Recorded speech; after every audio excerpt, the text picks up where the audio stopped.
On today's episode, we talk about making a bulletproof arrow system with Garrett Schlief of GrizzlyStik. Welcome to the Live to Hunt Fish podcast, where we seek out the experts in the hunting and fishing world and bring their knowledge to you. Every archery hunter will eventually send an arrow that doesn't penetrate or deflects and ends up not landing a lethal blow. For a long time, this was just an accepted part of being an archery hunter. Sometimes it just happens. Well, that doesn't have to be the case. Through years of research and advancements in arrow technology, we now have better options and more lethal performance out of our arrows. One of the leaders in that movement is GrizzlyStik, who sells arrows and broadheads to make a complete system. Their company began with that same disappointment of hitting a moose shoulder blade with a traditional arrow setup. That scenario drove the search for a more dependable arrow delivery system.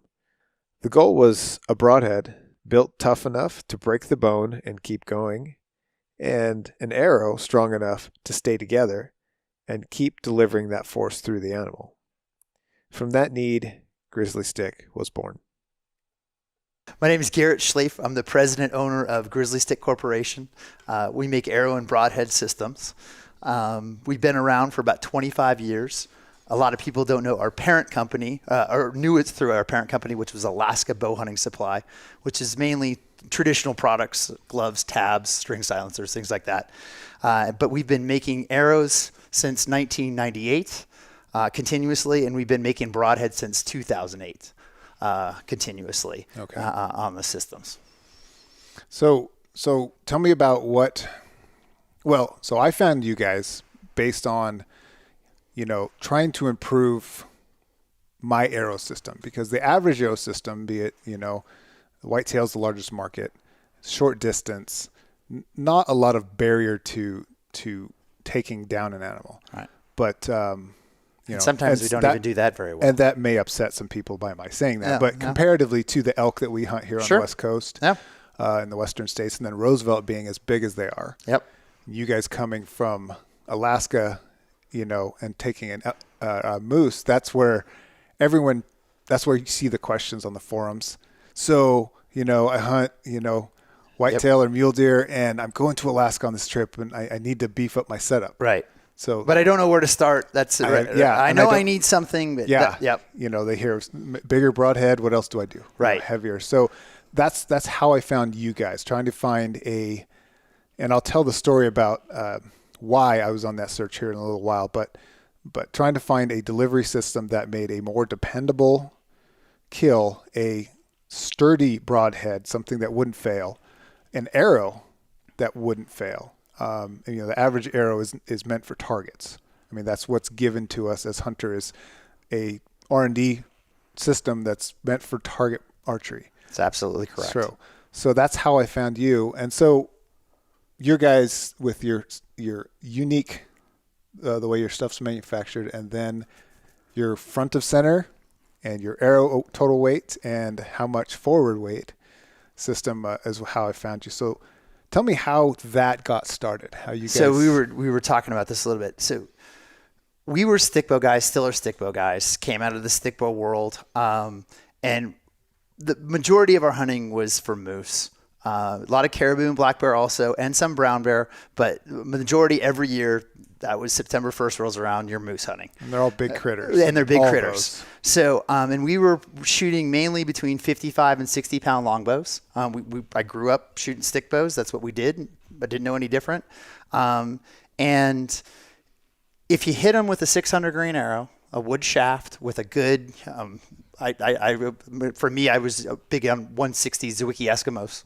Mm-hmm. If you hit them just right, you could absolutely kill them. And if you didn't hit them just right and you hit anything big on them, it was a long day for you and a long day for the moose. And what we were trying to do was proficiently come up with ways that we could better hunt and be able to take down moose, especially if we made less than perfect shots, if we hit big bones. Mm-hmm. And be able to penetrate and still be able to take them down. So it's interesting. We were talking about it. We could trace the roots back to the company. I don't know if you can see it on the camera, but there's a moose scapula that came off of a moose. See if I can do this without messing things up here. Sure. That happened. That's okay. That happened in That would have been in the early. There we go. That would have been in the early 90s.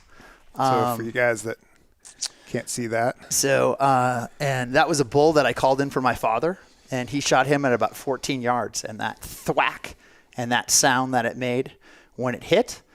And that at that time, we were backing up with a 30-06, and I think it was 6 rounds from the 30-06 and about 3.5 miles, what we figured. And when we got to the end of it, I remember my father said, "That's it. We're not doing this anymore.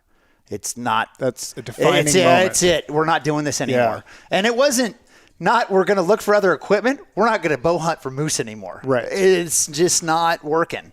And that happens. And it's bad for everybody. It's bad for the moose. It's bad for everybody. Well, no hunter wants to do that. And nobody wants, it's just bad. Yeah. And so, and I understood, and that's what led us on to coming up with this chase. And this is back in the early 90s for us, of taking arrows and stuffing arrows into arrows, putting lead shot in them, putting sand in them, injecting foam into them.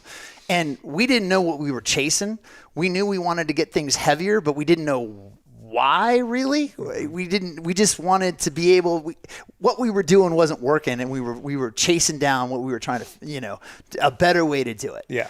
So, and that's what's led us today on the path to where we're at now, was all the way back at that point trying to figure out. And it's funny, a lot of the original testing that we did when we did start making broadheads was all on moose.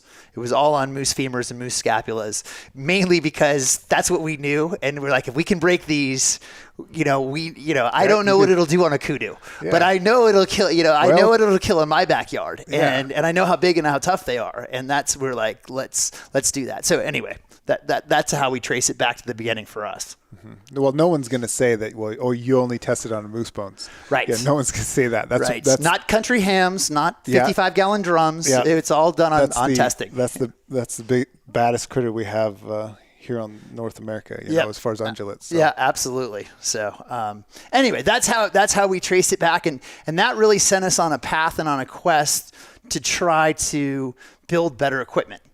The arrow, when we started looking at arrows originally, though, it wasn't forward to center. It wasn't making an arrow that would penetrate better. We were stick bow guys. We wanted to stump shoot. We wanted to stump shoot and not break arrows. And so that was the core driving force behind what we were trying to do. And the original manufacturer, and my father talked his way into the factory somehow. And I need to commend them the next time I see the family. Was at St. Croix Rod Company in Fall City, Wisconsin, and we went down several times. And luckily, their engineer was a bow hunter, so he kind of had an understanding. It did. We had no idea what we were doing at all, and we kind of went through it and built some prototypes. And everything we built originally was parallel. And we'd send it out to a group of guys, and they'd shoot them, and they'd send us back pictures of little crumpled pieces of carbon that was broken, that didn't work. Mm-hmm. Go through. And I remember one of the first times I went back, they had a show. Stop you there for a second. Sure. Clarify for people. So parallel, you mean just straight shaft? Parallel is a straight shaft. It wasn't, because now everything we make is a tapered. And this is where the tapered idea came from us, was from a fishing rod guy, which makes sense. It'll make sense. Mm-hmm. So we were making a parallel arrow, straight line, and we were shooting them, and they were breaking. So we were back at their factory, and they had a showroom, and I said, "Hey, can we go out in the showroom and look at fishing rods?" So, sure. So we're looking at fishing rods, and I said, "What's the toughest fishing rod you guys make?" He said, "That's a tuna rod." Awesome. What makes it tougher than everything else? Well, we use woven carbon in this. We don't use linear carbon in it. And I didn't know what that was. I didn't know what that meant. He just said, "It's a lot stronger." And I said, "Well, that's what I want." And he's like, "No, I don't think you do." And we're like, "Why?" And he's like, "It's not like twice as much. It's like 4 times more to buy woven carbon than it is linear carbon." And we're like, "Okay, well, can we at least make some prototypes out of it?" And so they did. They were, again, parallel. They weren't tapered. We got them and sent them out to all of our friends. And we didn't get any pictures of little pieces of carbon. We got, "Wow, these things are amazing how tough they are. But they don't fly very well." So they were logs. They were really heavy. And in grains per inch nowadays, they would have been even heavy for nowadays, as we've seen weights, especially in the last 3 or 4 years, kind of come up in arrows. Mm-hmm. But I would have guessed them back then at 20 grains per inch. Okay. Wow. So they were they were heavy. So but they didn't. They flew like a log. So back to the drawing board with the engineer, and he said, I have an idea. I think we should do is we're going to taper these arrows. And we said, why? And he said, because of how an arrow paradoxes, how it flies through the air. He explained that to us. We kind of knew, but we didn't know when it actually came into the engineering of a product on that. And he said, we need it to be able to flex. So the best way if something needs to flex is to taper it.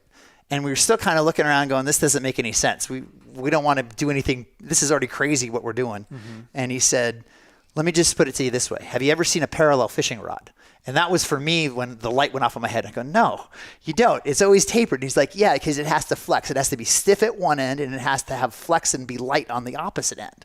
And in that way, it handles energy much differently. Mm-hmm. So that was my first intro into how this kind of works and how you build these things. And we built tapers, and we've been building them as tapered arrows since 1998. Wow, okay. Since consecutively. We've been through several factories and went through a lot of the same changes that all the manufacturers went through in the United States when everything was made here in the U.S. and when everybody got pushed offshore. Everybody pretty much left at the same time. Some of it did come back. Some of it never left, but everybody at one point had to leave in about 2004. Mm-hmm. So we did. And then just this last year, we were lucky enough to be able to do a deal with Victory Archery and have them start manufacturing with our designs and their engineers and their carbon. And that's where we're at now. We're pretty excited about that product. That's a huge step. It was from guys in a fishing rod factory not knowing to fast forward, what is that? That's 20 years. Yeah. To be able to have Victory build that product for us and want to build it for us. They really stuck out their neck for us. There's nothing really like this in the market. It wouldn't make a lot of sense. I don't think you would ever see one of the big aero companies build anything like this. Yeah. It's too niche of a market right now. I think eventually, hopefully, if it keeps going the way it's going, you'll start seeing a push towards more of this stuff, more forward to center, weights going up, right? Things like that. I think you see a lot more of that because people are seeing, archery equipment, bows are delivering the arrows faster. Yeah. And we're extending our range. Yep. And so as people, reach the failing point of things, they're going to be looking for better options. Better options. And that's when we get back into philosophies and how things start and how we build out arrows and how we look at bows. And I think one of the other reasons and the biggest competitive advantages we've had is if we came out of the compound market, you wouldn't build it the way we built it. We came out of the traditional market. We built it with an eye looking at completely different things because we had much less efficient bows. So we had to maximize everything that we could get out of that bow at impact out of that arrow. Mm-hmm. So now we take that and it's efficient out of a 55-pound stick bow. You jam that into a 70-pound compound and, we're shooting through stuff. It's the norm. Yeah. Yeah. It's quite a change, from one to two. So that's how the arrow came about and stuff like that. Now you can deliver, you've got a tougher arrow, you can deliver it. Now, looking at this broadhead, that system that you just described would destroy that broadhead, Right. So where did things go from there? So it progressed. We had the arrows for a while and then still looking at broadheads, and it was a lot of the cast of characters that we were shooting at the time are still around, and they're still proficient broadheads. But I had an issue. This would have been 2002, 2003. Maybe it wasn't that late. I'd have to go back and think about this. I'm sorry. It's probably in the late 90s. But I'm not going to hold you to it. You're not going to hold me to it. I had an issue where I had lost the moose the fall before. And the following year, summer, my father and I went, I believe it was a Professional Bowhunter Society banquet. So we were at the banquet and we were sitting at a table and I had heard about him from somebody, and this was a German kinetic silver flame. I'd heard about this magical mystery broadhead out of Germany that was supposed to be this greatest thing ever. And we were at the table, told the story about losing the moose, and one of the guys at the table, and I could not tell you who it was, gave me, it was a 180 silver flame. And to this day, that is the prettiest, sexiest, most amazing broadhead I've ever seen. I'd never seen anything like it. It was just amazing. So you couldn't get them. It was almost impossible to get them. Somehow I weaseled my way into another one. We had 2 of them. And the following year had a similar situation, got in on a big moose, took a shot and on our arrows. And I guess as a manufacturer and as an owner of a company and as a bow hunter, that for me is the feeling I've been chasing ever since, because I hit him and he was a quartering away. He was fairly close. He's inside 15 yards and the arrow just never slowed down.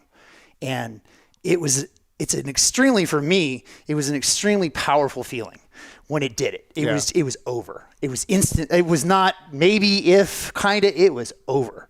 And I was like, whew, I want to do that again. I want to do that more. And I've been, like I said, so that was what kind of set us on the pace for the broadheads. So after that, and over the course of the next year, my father had reached out to Marcus in Germany, and I don't know how they did that back then. We became the U.S. distributor. There was 2. We were the main one. And I think at one point, we were selling about 80% everything he sold in the U.S. Not in the U.S., everything he made in the world, but we were selling it in the U.S. Right. So that was the first time we had a system. Yeah. And we were shooting it for us, and it worked really well. And somehow that translated into, over time, very quickly, about a season or 2, the Cape Buffalo and the Asiatic Buffalo guys figured that out. And that was the intro into Safari Club International for us, and where we've gotten to all the big game. Yeah. But that was the head that did it. That was the reason back to a moose. It was chasing that.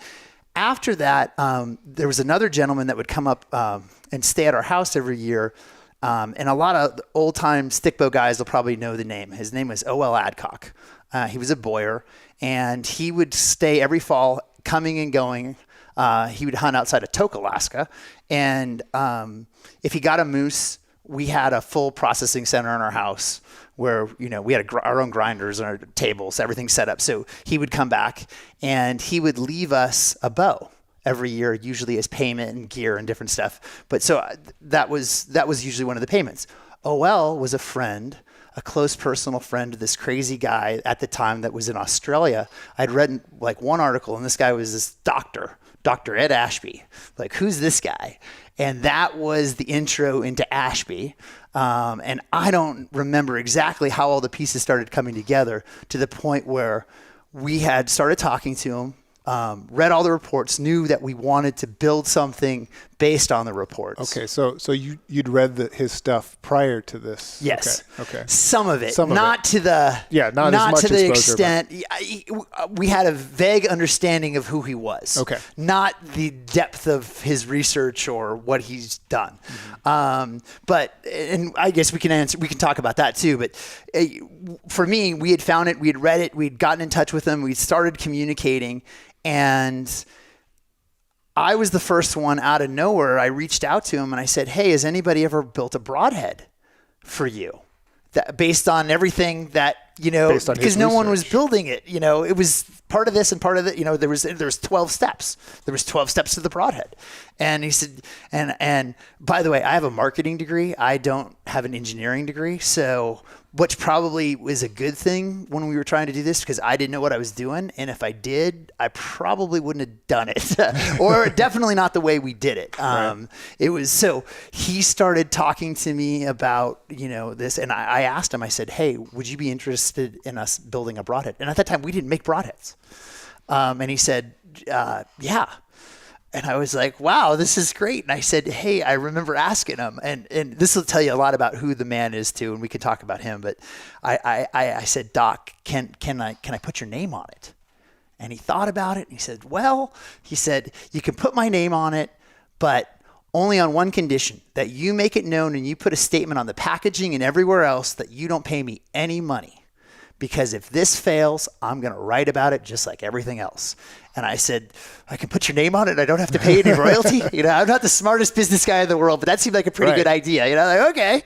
So then it was about 2 years to get from that's a great idea here's a prototype for us. And that was a very drawn out, frustrating process, and got it to him. And right away it was working. That was the good part. And since then we've been in that continuous production and then expanded our production line. In 2007, 2008, Marcus at German Kinetic Silver Flame sold us the name and the manufacturing rights and basically the recipe on how to build that steel the way they do it and how they get it as sharp as they do.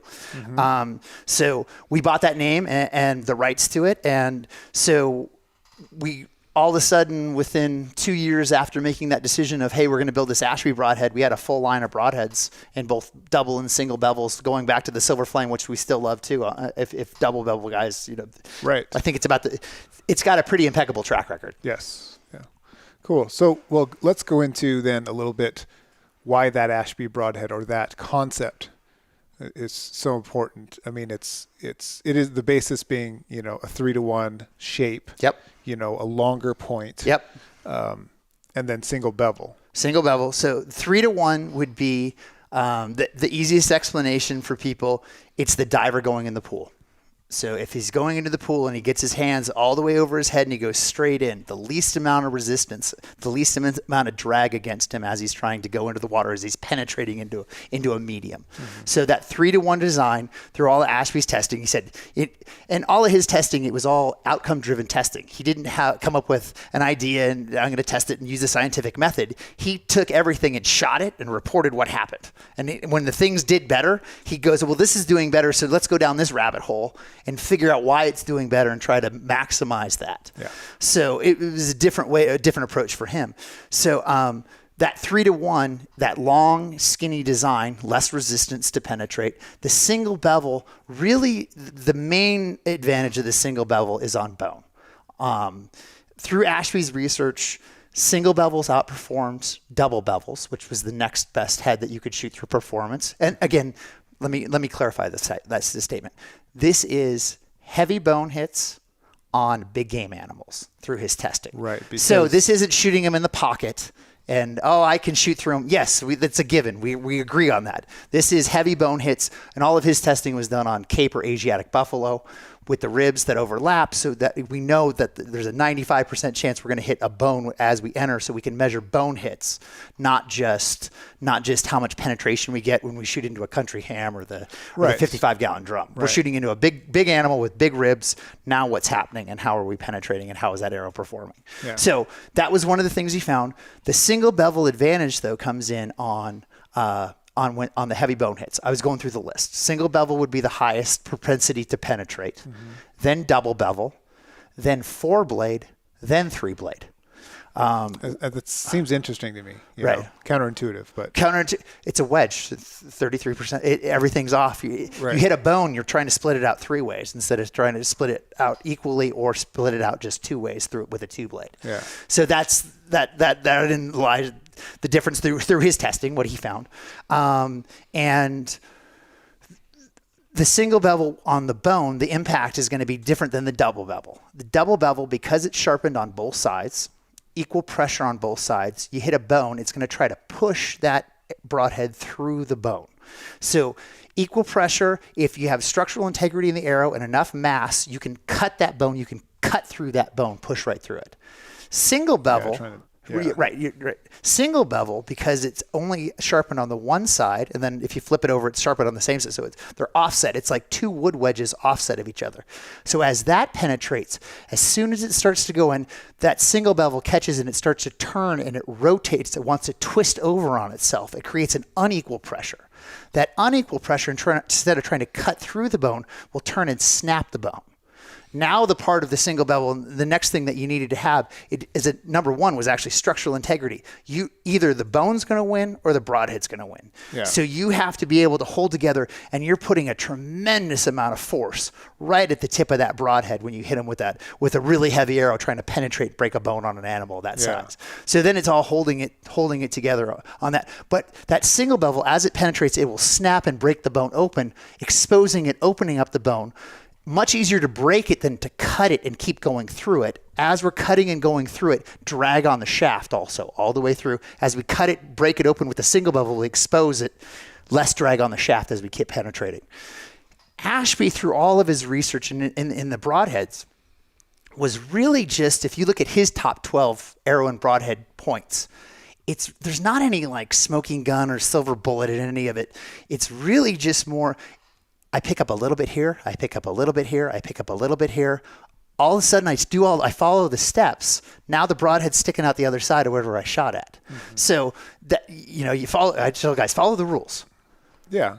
Yeah. Well, he's shot more stuff than I have, so I should listen. Right. Anyway. That's it. So, and well, the testing, the hunting part of it, but the testing is, there's thousands and thousands of animals that arrows have been shot into. Yeah. It's just, there's nothing like it. So let's go into that a little bit. Sure. So qualifying his research. So Yeah. I've never hunted Cape buffalo. And Yeah. so until looking at the research, and through your website, Yeah.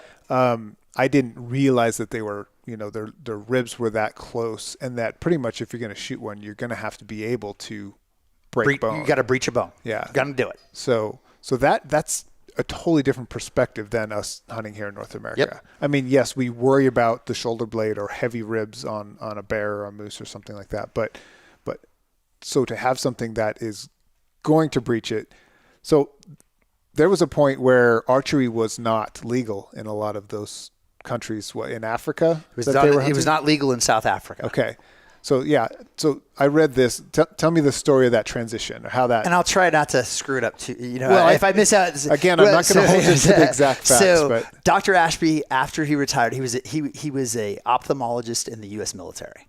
So after he retired from the U.S. military, he moved to Zimbabwe and became a professional hunter in Zimbabwe in the mid to late 80s through the early 90s. Okay. About 1992, Mugabe sent him a nice letter and said, you can leave in 24 hours with your life, or you can stay, or you can leave with your life. Oh, so unfortunately for us and for him, for all of bow hunting, that's where a lot of the research got left.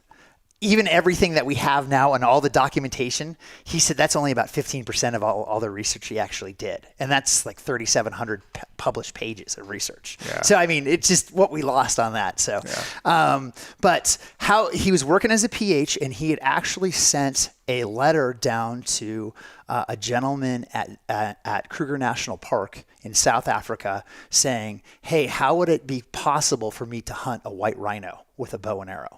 How would I go about getting a permit?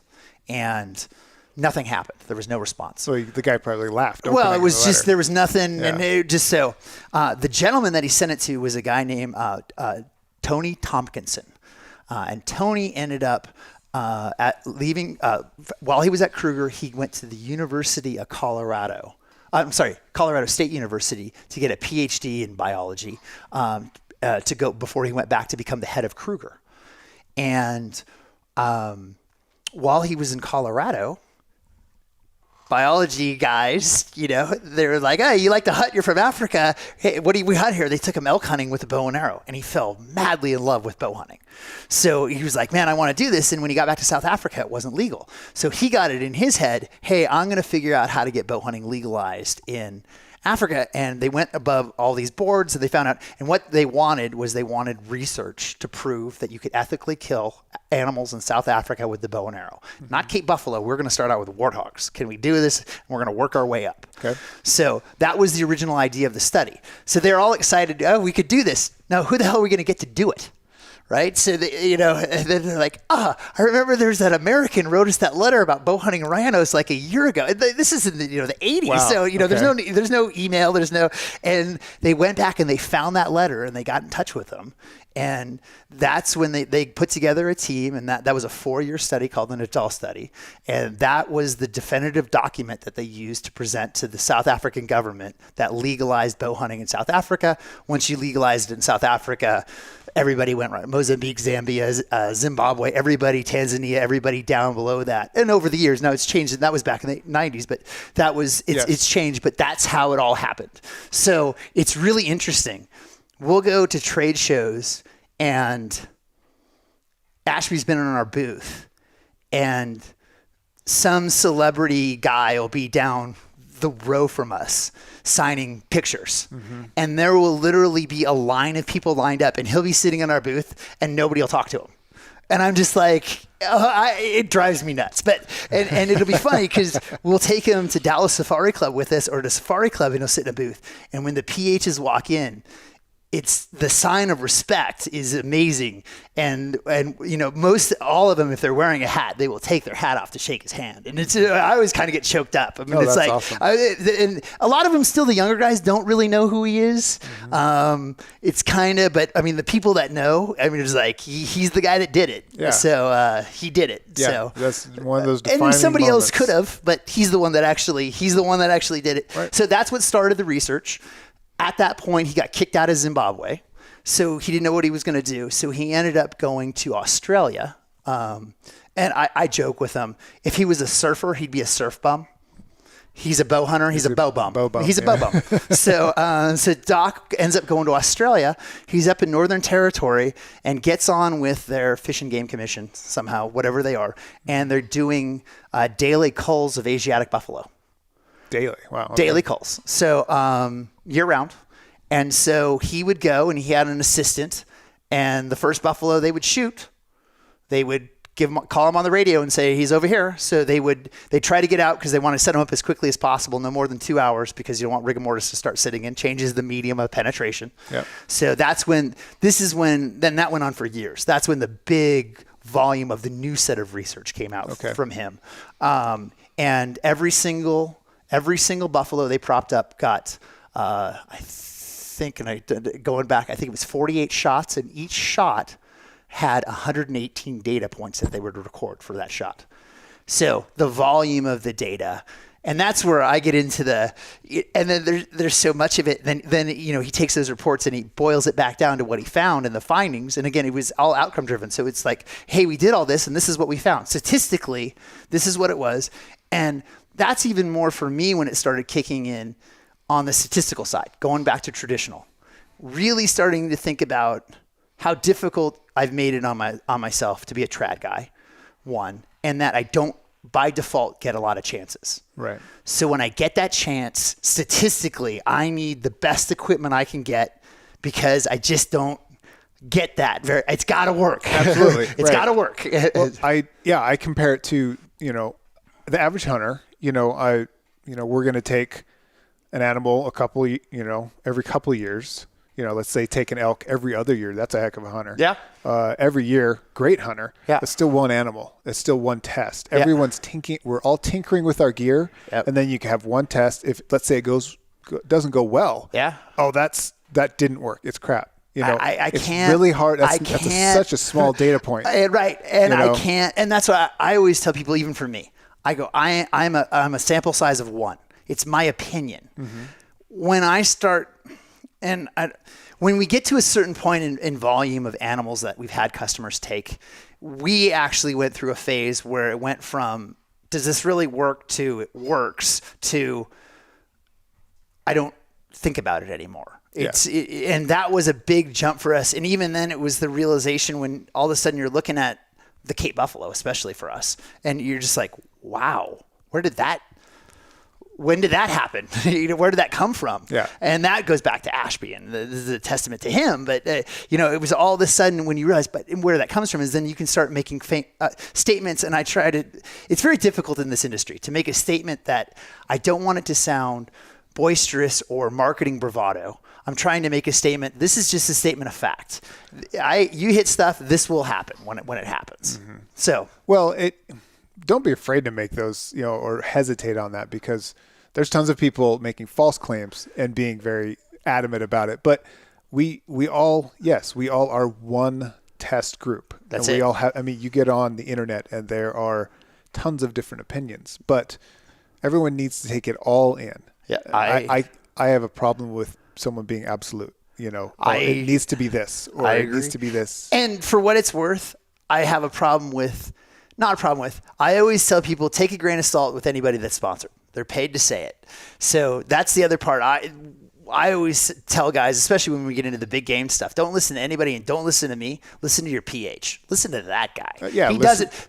big sample size. Yeah.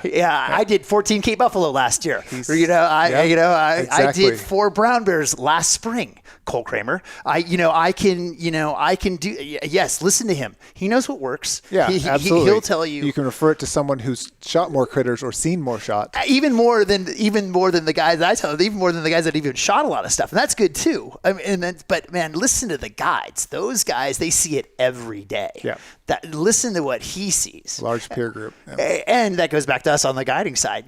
What we've talked about together in Alaska, and it's really important when you see it through their eyes. How much easier you make their lives when that arrow disappears. Everything gets, especially when we get into dangerous game.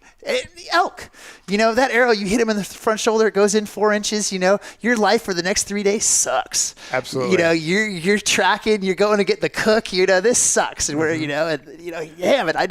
I saw him, he had that mechanical or whatever it is, and I'm dreading it, and he hits it, and here we go, and I'm like, I get it.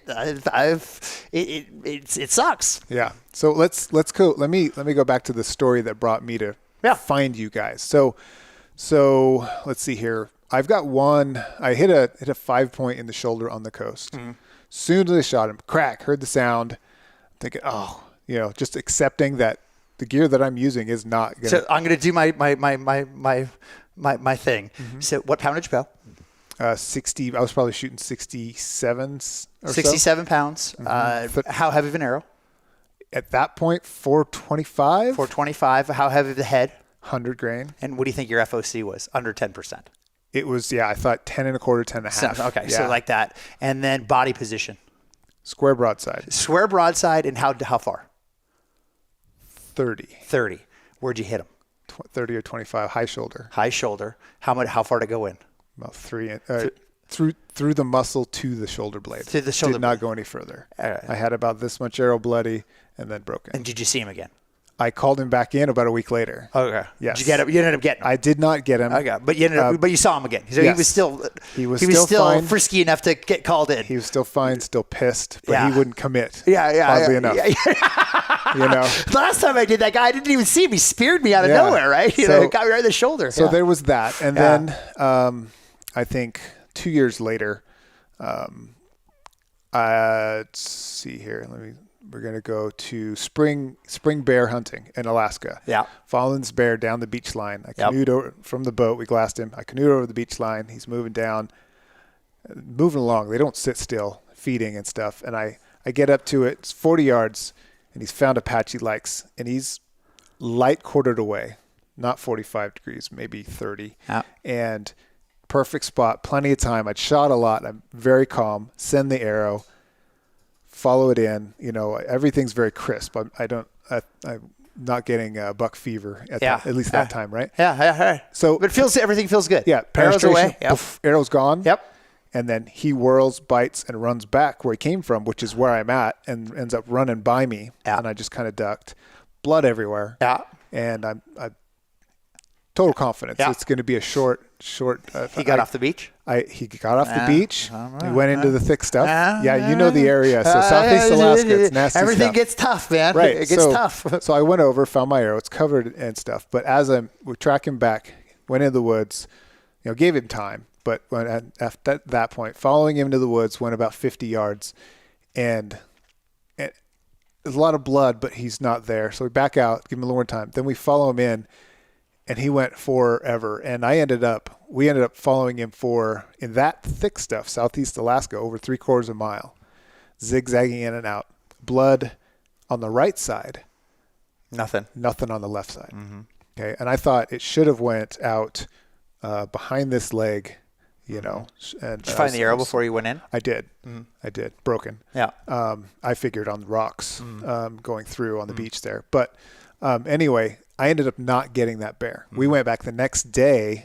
I had big bore lever gun on me. Yeah. This is brown bear country. Oh yeah. And there's a giant swath of blood through the forest. And we tracked him off we went as far forever. Eventually gave up midday the next day. And then got back to the beach, and there's back to the big boat, and then a big big brown bear with 2 cubs is coming down the beach following the smell. So luckily we did not meet her in the woods. It would not have been good. No. Because I didn't, taking one on is bad enough. Were you on the mainland? Were you on the mainland? It was one of the big islands down there. Yeah. So that makes me wonder, okay, what happened? I run it all through my head. Okay, must have hit a rib, because it just essentially went out as brisket is what I can figure from the blood trail. So it must have deflected. And the whole concept, I didn't like, okay, it must have deflected. And I thought, okay, then I looked at other stuff, looked at broadheads on a bearing system, like a two blade with a cut-on contact, maybe a turn away from the rib. Right. I'm thinking, I'm running all kinds of stuff through my head and trying to do better. So I just like breaking them. Right. So go to the next thing that really, really kind of closed the deal for me. Call in a bull, comes out. I've got him square broadside at 40 yards. Shoot him. Arrow hits nothing going in. Fletching is still sticking out. So it's got good hit. Yeah, it's got about four, and he lunges forward, goes up. I did one follow-up shot on him, but he was done, and I hear him fall, go get my dad and whatnot. But when we get to him, there's no exit on the other side, square broadside, where it should have been. No exit at all. And as we're taking him apart, the broadhead, so he's here, it went in square from his left side, went in square broadside, but the broadhead ended up in his right hip. So I'm picturing, okay, the arrow must have deflected, quote unquote deflected, and was, off to the right a little. U-turn. And then he took a hard right. Yeah. So I thought, okay, maybe he dunked the broadhead into his hip and it sucked it in and when he took off. But again, lots of movement. And I didn't like the whole concept, the whole idea. Well, so I had a conversation with an arrow engineer from one of the companies. I'm not going to mention his name, but we were talking stuff back and forth and talking about it. And we came to the point and he's like, talking about maybe under spine, a little deflection and not enough FOC. And I thought, okay, so if that was the case, it would be flexing on impact until it loaded with enough pressure to push through. Because it would essentially, you're stacking the weight. Instead of the weight being on the front side, you're needing X amount of pressure. Yeah. And so, but anyway, the arrow was flexing. The arrow is flexing. So really quick one. And here's one that is important delineation on why and how you get this stuff to work. Remember your spot. We're hitting that bear. So parallel line, parallel shafts.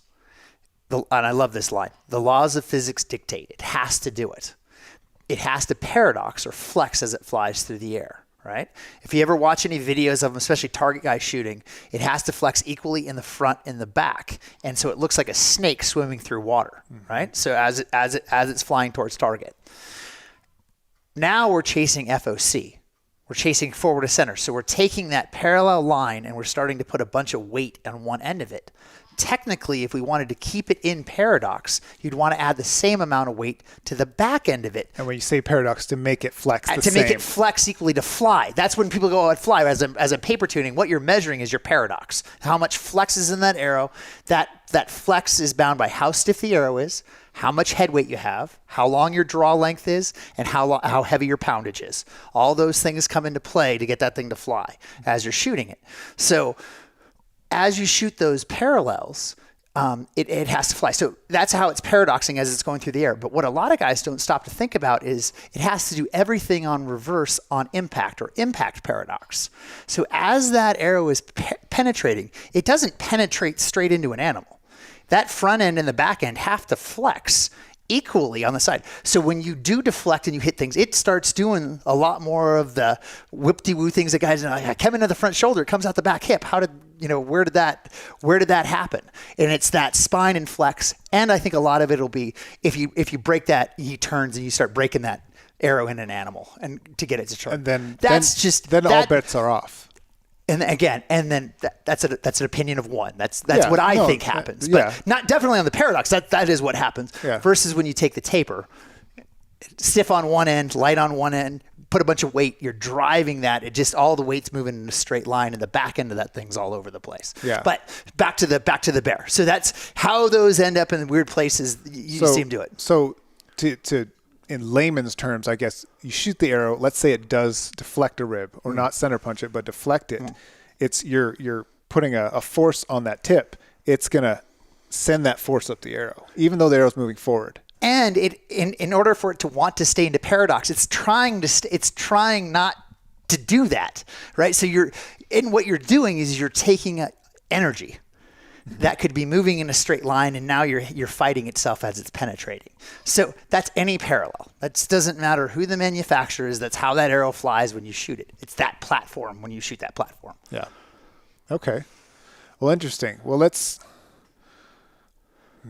since then I've gone up in FOC. My front end still isn't super sturdy. I don't have a lot of money to spend on components, to be honest,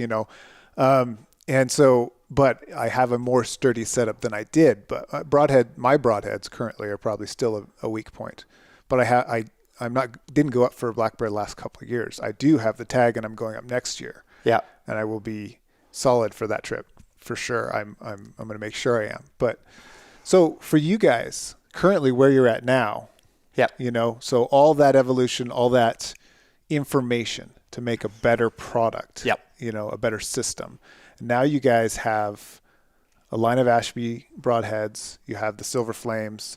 You have your newer model shafts from Victory now. So, and then also what's common these days is the heavy inserts to sturdy up the front end and stuff. Now I've seen videos of your stuff being tested by guys on YouTube and stuff, and it's, they're shooting it directly against bricks and stuff. And I tell you, nothing's unbreakable. Right. Good luck. Yeah. We tried to make it as unbreakable as possible. Back to one of the things that you were mentioning, Ashby is 12 steps of arrow penetration. Number one is structural integrity. That's where the strength. That's why we build it the way we build it. I don't want it to break at impact. None of the math matters if it breaks. Yeah, it doesn't matter. All folds up. It doesn't matter how perfect it flies. It doesn't matter. Nothing matters if it breaks. Yeah. So that's the first part. The other thing is you're on the right track. And I tell guys, and I really try to not preach our product as much as Ashby and the philosophy behind it. Our stuff is more expensive, and that's because we've refined down those 12 steps more than most have. We've tried to chase those things on that list very specifically over 10 years of manufacturing. We didn't just get here. So that'd be the first part. But for guys that are interested in this, if you go follow the steps, and you buy better broadheads, and you buy single bevels, and you work on your structural integrity, and you get to the heavy bone threshold as far as weight, and you follow the rules, it doesn't matter who makes it. It will work better than anything else you're shooting right now. We just try to make it, up to the next level. And, we've, again, just refine it down and just make it better. I said the arrows, our past generation, be iPhone 6. Right now we're about iPhone 10. It was a really big jump for us. Yeah, on, sure on where the arrow came out from. Quality is yeah because of who you're having done by. We couldn't chase the technology on how they build it. Yeah, on how they build that arrow. Yeah. So now with an Ashby broadhead on your stuff, I don't know as much about your components. So you have an insert or outsert. I have outsert with a brass sleeve. So all of our arrows are a TDT. So TDT is a thin diameter taper. So it's still, we've retained the taper part of what we do. Mm-hmm. It's a 1,000th per taper from tip to tail all the way down that shaft. Okay. We can't do a GPI on it like most arrows do because it varies. And the difference, and it isn't that varied, but it's about 1.5 grains from the first front inch to, if I cut off the back inch and I weighed them, they're about 1.5 grains off. So it's not a big, massive jump, but it is over that course. It's the taper that makes the difference on it. So it's the weight depends on the length of arrow. Right, on that. So our old arrows were built because they were designed at a fishing rod factory. We didn't build them to AMO standard. So we built a train that didn't fit on anybody's tracks. So that old arrow was a continuous taper externally. It was parallel for the first 6 inches inside, so the inserts would fit. Then it would taper internally. The nocks were fixed in space. Nobody's nocks or inserts fit in our arrows except us because nobody made it to that standard. Mm-hmm. So now, when we went to Victory, what we were able to do is move it over to a 204 platform. 204, most people would know that's a full metal jacket. Yeah. So now it's parallel inside 204. Any 204 component will fit inside of it. But it's still tapered externally. And the difference is it doesn't use a linear carbon. At the last two layers of it are a woven over the top for that structural integrity. That's where that comes in on that. And then the insert-outsert has a brass sleeve that comes back down over the shafts 3/8 of an inch for structural integrity. That's factory bonded at the factory to it's a 70-75 anodized aluminum insert-outsert. Okay. So the insert holds the outsert square because the outside of the shaft would be tapering. Well, actually, it's the outside of the right. So the trick was figuring out how to match that sleeve with the taper, manufacturing for an unknown variable, which luckily I have a really good engineer. But he figured that out, how to get that close. Okay. On that, so that you don't want a big gap in between the shaft. And with that sleeve coming back down, that's where we get that extra big jump of both shoring up the carbon on the front end of that arrow, and on any of the 204s, anybody that makes them, the weak spot, especially when we get into shooting single bevel broadheads, back to the torque that we create on the front end of them, the weak spot on anybody set up on an insert-outsert is that neck, as it necks down from the outsert into the shaft into that 204. That neck that you have creates that hard edge on that, and that's where you'll see a lot of guys break them and twist them. So we've done some things on our manufacturing process to shore that up, but now having that brass sleeve come back down over the outside of the shaft, over the top, now we glue on the inside and we glue the brass sleeve on the outside to the outside of the carbon also. You got so much structural integrity on the front end of it. That's how you got guys shooting into concrete walls and not breaking the front end of those arrows. Yeah, it's pretty impressive tests. Very cool. So, but that's how do you? The other problem that you would run into as a little guy, I probably couldn't make that. I can make it with Victory because I fall under patents that they have, where you're bumping into stuff. It's hard for a lot of the little guys. Wow. Because you bump into.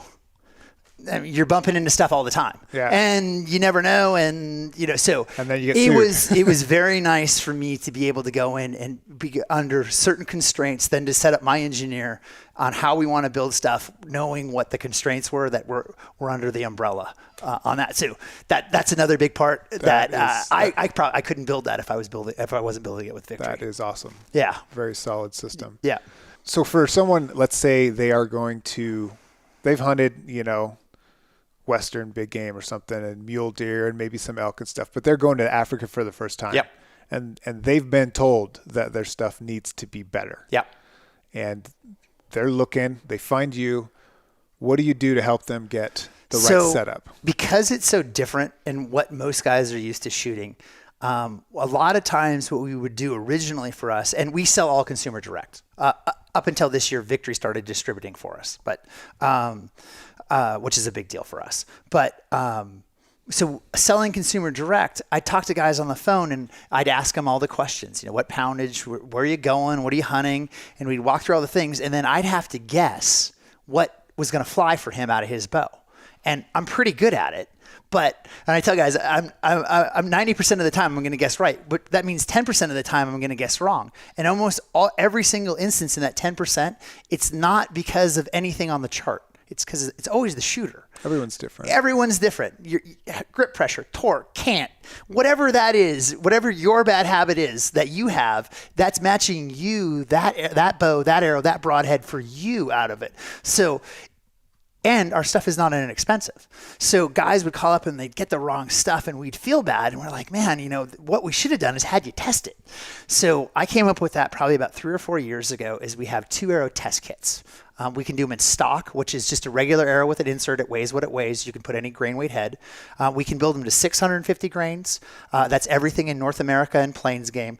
950 is usually Cape Buffalo, giraffe, that kind of stuff. Wow. And 1250 is your hippo and your LA guys. So, and you can get a 2 arrow test kit. For 650, usually for guys shooting 65 to 70 pounds, we like them to get 2 different deflections, get a 320 and a 240, and shoot them against each other. So that as you're shooting them, you tell me which one flies better instead of the other way around. And guys, since we started doing that, industry secret, maybe I shouldn't give it away. I'd say our conversions are well over 85%. By the time they get that far down the road with us, try it, shoot it, it works. Okay, I'm ready. Well, I'm ready to go. Yeah, you're getting a taste of it without the full investment. And so this, like for the 650 test kit, it's $50. So you try it, and even the promotion that we run is if you test with us first, you like it. If you call us back and order within 30 days, and order at least a dozen arrows, we refund you back the $50. We want guys to test. I'd want you to test drive. You're buying a really high-end sports car. Absolutely. I'm like, I don't want you to get it and like it. I want you to get it and love it. I want you to think it's the greatest thing in the world by the time it's all said and done. And we can build them out and match them so that everything is matched through the testing process. And even if you called me up 3 years later and said, hey, can I get another set of arrows just like that? We can go back through your notes and match that arrow out. Same weight, same FOC. So everything will shoot the same for you. Very nice. On that side. So that's usually how guys... that's the first way guys get involved. We also sell all of our broadheads single, so you can buy anything you want and test it first. So I understand that it's more expensive, so we try to open it up in different ways that I don't think a lot of other consumer if you're going to go buy and decide your pro shop would do it, because we want guys to try it. And if you don't like it, hey, I get it. And like I said, I'm with you. I don't think it's one size fits all. I don't think there is a best. I think there are really good products, and you get to a certain level of really good products. Let's say you take out the stuff that isn't really good products. And at a certain level, you get to those products. And then it's going to come down to personal preference and and I always tell guys, I want you to love it, but even more importantly, what I'm saying in my mind is I want you to feel confident with it. I want you to get that feeling I had when I shot that moose. Because usually what I've learned as a business side of it is if I can get you to do that, I get you forever. You're not going anywhere. Yeah. You're going to keep chasing that feeling. Yeah, and that guy, that crazy guy I talked to, he got me to do this and it worked. And now I want to go do it again. And I'm like, yeah, right. So, and Absolutely. the other thing that I talked to guys, you talked about going to Africa. One of the things that we've definitely started talking about that's been different for us has been talking about ethically shooting animals differently than we have learned to shoot them. That's it's a different conversation. You hear about, this broadhead makes a big hole or whatnot, but let's put it all together. We have enough information now. There's that, but now what I can see, guys, especially with the 650 system, especially with North American game and Plains game, I originally didn't start doing this myself. I had guys, they were actually all guys here in Oregon. There was a bunch of them that were Bowtech Pro staffers. This was 5 or 6 years ago. They were shooting 82-pound bows. They were shooting 950 grain arrows when they started doing this. And they were calling an elk, and they were shooting them frontal at 14 yards. And, and they're calling me up, and they're like, this changes everything. And I'm like, it doesn't change anything because I'm not talking about it. And they're like, what do you mean? And I'm like, that goes against everything I've ever learned. I've seen people do it, and I've hunted with them, and I've seen how fast it worked when they hit them. It's not a shot that I was comfortable with, especially on the animals that I hunt. And so I just I don't want to talk about it. And I had one of these guys that shall remain nameless kept calling up, and he kept saying, you don't understand. I documented this. And he's like, the last bull I killed, I killed him 7 times. And I'm like, what? And he's like, right, I killed him 7 times. And I'm like, okay. He goes, I followed the path of the arrow. He's facing me. I went through, I clipped his trachea, and I clipped the vein on the side of his neck. So he's pumping on the front side. I didn't hit the heart. I cut everything off the top of it, so it's pumping into nothing. One lung, I hit the diaphragm, it's riding down the spine, and he goes, the broadhead comes out about 4 inches below his testicles on the inside of his leg. He goes, when I hit him, the first thing I see is he buckles and he turns sideways, and the first thing I see is from the back end, about 6 feet of blood, just paint the trees behind him, because he hit the femoral on the back end. Yeah. And he's like, wow, and I'm like, I don't care. I'm not talking about it. I'm not talking about it. And they've progressed along for time's sake. They're now down to shooting 650 grain arrows at a 60-pound compounds, and they're getting the same performance. It's not uncommon for tubbing them out with that arrow at 650 grains on an elk to get that broadhead to come out the ham.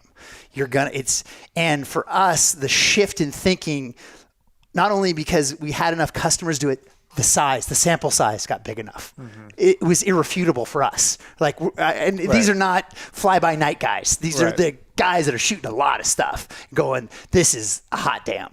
And we're like, okay, so we kind of keep chasing it, keep refining it. And now it's gotten to the point where I'm like, if you're bugling an elk, please do yourself a favor. Do the elk a favor. Do your guide a favor. Do yourself a favor. Do your friends a favor. Shoot him in the front of the chest. You can't kill him any faster with that arrow. With the right equipment. Yeah, you can't just. And there's the caveat. Shoot him through the chest from the front with the right stuff. With the right setup. And that would be, if you're from the Midwest and you love shooting whitetails with your 270 Win Mag, you might find a guy that let you shoot it, on that. Versus, I hand you a 338 with a 250 solid in it. And he's 300 yards away, 250 yards. What I would like you to do is I'd like you to pinwheel him. I'd like you to break his front shoulders, and I'd like him to stop right there. Stop him. There's the tracking, right? And that's now with that mentality with that arrow is having guys not only on the frontal, now broadside. I don't mind. It started with creeping the shoulder. I can creep it and I feel okay. Customers, database getting bigger and bigger and bigger and bigger as it goes. Yeah. To I hit the front shoulder to now I'm aiming at the front shoulder and I'm trying to break his legs on purpose. Yeah, I won't the stop bags him. are right behind it. I break his legs, take out both bags, and they go about 30 yards. It's over. Yeah. And I'm like, and I spent an hour looking for the arrow. That's the happy part for me. That's the cherry on top. We couldn't find the arrow. I'm like, I don't want you to find the arrow. Yeah, you should. I want you to shoot through them. Just you should never find it. So that's the only way I get my money back. They don't break. They don't break. That's great. Well, it's definitely a system that I think with people having that pain, having that lost animal stuff, they're gonna find you and like I said, there's a movement out there for sure. All the innovation right now is coming from the little guys. It's not coming from the top. There's a lot of guys that used to be customers of mine that are doing some good stuff. Because of the size of the animals also, you see a lot of good stuff right now in the last year, 2, 3, 4 years, a lot of good stuff coming out of Australia. You look at the quality and the designs of what they're doing and the animals that they're taking and how they're taking them. They're ahead of a lot of stuff we're doing right now in a lot of ways. And there's a lot of them down there competing with each other. So I think the single bevel idea, I've always said, guys are like, it's so new, it's so great. And I'm like, I can show you pictures of them that are 10,000 years old. It's not new. It's been around for a long time. It's as original as it It's as original as almost anything else. Actually, most of, with sidetrack, useless things in my head. Arkansas, Oklahoma, they do a lot of the digging for atlatl heads. The majority of the atlatl heads pre-bow are all single bevels. Oh, no kidding. Yeah, so that's easier to make too. Yeah, it would be easier to make. So easier to flint. That's interesting. So anyway, so it's not new, but you follow those steps, and more people, whether they're adopting Ashby's ideals or the market, other companies have become successful chasing those ideals, and they're following those other companies. However, it's working. It seems like the level, as you said, the weights on the arrows is starting to creep up. People are talking about FOC. It's entered general vocabulary now, which is crazy to us. Yeah, no, that's great. It's great. And for us, it's really more so we build what we build, and we're passionate about it, and we think we build the best stuff. But chasing that for bow hunting as a whole, you follow the steps. It's just better for everybody. And that's one of the things that we've tried to help is not one product over another product, is you chase these things and it's just better. Well, and like when I spoke to you, you asked me, my setup, I told you I've got the 100 grain inserts, and I'm at 15.5 FOC, I think, and whatnot. And you didn't say, oh, well, that's horrible. You said, okay, good. You've been working on it. It's better. It's better than 10%. Better You're than the way average. better. Yeah. I mean, you're so much better off. So it is a progression for a lot of people. It is a progression. And what gets crazy is after 650, even for whitetail guys, I've seen them, they'll go up and sometimes they'll come back down. But I mean, I get whitetail guys, they're shooting 800 grain arrows. And it's just like, and I'm like, why? And they're like, I don't shoot over 25 yards, and I don't want to watch them. I want to watch them die from the tree stand. Well, I want to cut them in half. I think that's a big market that's undiscovered, because they've always been fast and light and to get the speed. But they're so concerned with it going 150 yards to the neighbor's property. Right. Oh, they leave it. That's the thing. Us as Western hunters, we don't understand. Okay, we're going to we just shot this buck. I think it was a good hit, but we're going to come back Thursday and find him. Right. It's like, as a Western hunter with all this room, we don't understand, but they really don't have it. I have a situation. I get to talk to, we're consumer direct, so I get to talk to really interesting people a lot about bow hunting, which is great. You know, I want to talk about that all the time anyway. So there's weird groups. As we've grown as a company, we get these weird groups of followers around the country, or they do different things. And somehow a couple of years ago, we were on a forum, and it was for urban deer hunters. And it was people hunting in urban, but most of the guys were like pest control guys, either private or they had a contract with the county, you know, to do stuff. And most of those guys shoot 900,000 grain arrows. And they would write about it, and they're like, listen, I'm shooting on 80 acres on a Sunday morning across from a Walmart parking lot. Bambi cannot go walking out with an arrow in them, you know, on Sunday morning. And like everything gets cut in half. And so they're trying, actually with those big arrows, they're trying to get as much body mass as possible in front of, we're trying to break as much of them put whatever lines them up. The versus a 243 versus I had the 375 H&H or the 300, cut him up, break him apart, put him down. And that's, you can, and ethically you can do it when you're shooting the right, you know, the right equipment, heavy enough, strong enough. It does all those things. Yeah. Right on, man. Yeah. It's definitely a movement. It's definitely a movement. It's been a long time for us. I wouldn't say we were the first, because we weren't. We were one of the first. And it was a silent minority for a long time, for sure. It's good that more of them are coming. I think, like I said, I'm really excited for the first time that I've seen as a professional inside the industry, even in the last year, there's an upgrade. There's an upgrade in equipment for the first time in a long time. And we've been stagnant for a long time. The internet and everything, getting the way people get their information. Be able to do this, being able to sell direct. A lot of especially the broadhead guys, you're never going to build that stuff and be able to sell it through Cabela's. No, you can't. With the markup, it would never you just work. can't do it. It just doesn't. And even then, I look at some of these guys and I'm like, I know what we make on them, and I'm like, man, it's a tough business. I mean, it's really a tough business. Broadheads are a tough. They're brutal. I mean, it's like putters in golf. They're just, everybody's chasing it all the time. Yeah. And so that's what you want some of the classics. That Silver Flame for us, I was like, that's a classic. That'll always be around on those. But, you know, as they chase it, you know, you find the things that you like, you get it to a certain level. And if guys will come look for you and look and read about it, I think a lot of guys just don't know. I think a lot of guys are told.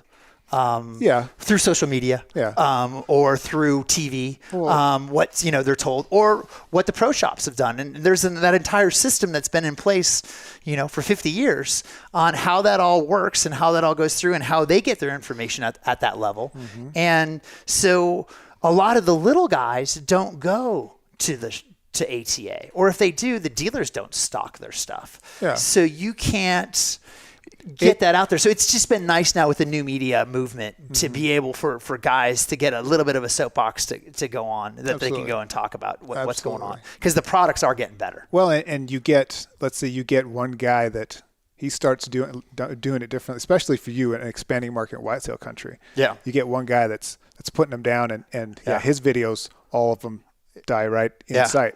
Well, then guys are going to be asking him, and then you're going to get just this little we get these little pockets. We get these pockets of guys. Yep. We get a weird one. Louisiana, Arkansas, Mississippi, flooded timber for whitetails. They can't track them. I can't track in 14 inches of water. I guess not. So they're shooting 800 grain arrows, most of them. They're shooting that Silver Flame XXL. They go way up in the tree, 22 feet, and they're trying to come down over the top, through the spine, and through the shoulder. So I'm pinning you. Because I can't track it. And their success rate, there's a bunch of pictures on the webpage. Looks like they get hit with the samurai sword. But their success rate is extremely high when that's what they had to figure out how to do it and be proficient at it. And that's how they weren't, because they didn't come chasing looking for me. You know, they were looking for what they were looking for. Solving a problem. They were solving a problem, and I built stuff that helped solve their problem. So. Very nice. So for those guys that are looking, you know, where can they find you? Where can they find your stuff? Easiest place is GrizzlyStik. And then, you know, social media platforms we're fairly active on. Yeah, it's GrizzlyStik with a K. With a K. So it's Grizzly and then STIK. No C in it. If you spell C, though, you'll get there. Cool. We figured that out a long time ago. Nice. Yeah, you can get to us mainly through the web. Now for us this year also, if you have a local pro shop that is a Victory dealer, if they don't already stock GrizzlyStik arrows, they can get them for you through there. They don't right now do the broadheads. We're still working on that, but you can get the arrows through your local pro shops if they are a Victory dealer. Very nice. That's a big change. It's a big change for us. That's great. Right on. Yeah. Well, I appreciate you taking time. This has been good. This is going to be. Well, I appreciate you having me. Hopefully, guys that have felt the pain and they're looking for something better will. I can help. Get a hold of you. I can help. Great. It's been great. Thanks so much. I appreciate it. If you are looking for a more dependable arrow system, check out GrizzlyStik.com. There's a lot of information there about Ashby's research.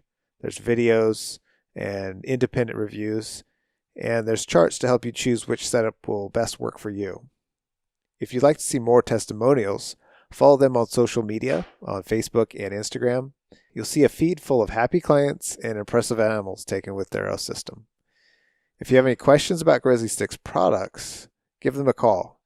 Garrett knows his stuff and is always very helpful over the phone. He loves archery and it will help you on your search for a better arrow system. In the end, it may be his product, and it may not. He just wants to make sure that all hunters have an effective arrow system that works well for them. I can't say whether GrizzlyStik is where your search for a bulletproof arrow system ends, but I do know that they are well made and are very tough. And I look forward to testing them this year and seeing how well they work on my upcoming hunts. And I'll be honest with you and tell you exactly what goes well or what goes wrong. Stay tuned and I'll keep you updated. If you enjoyed this podcast, I ask that you subscribe to our show. That means on whatever podcast app or program that you're using, there should be a subscribe button or a plus symbol. Push that and you'll be notified when a new episode has been released. And then it'll be ready for you to listen or download. So again, thanks for listening, and I'll see you guys in the next episode.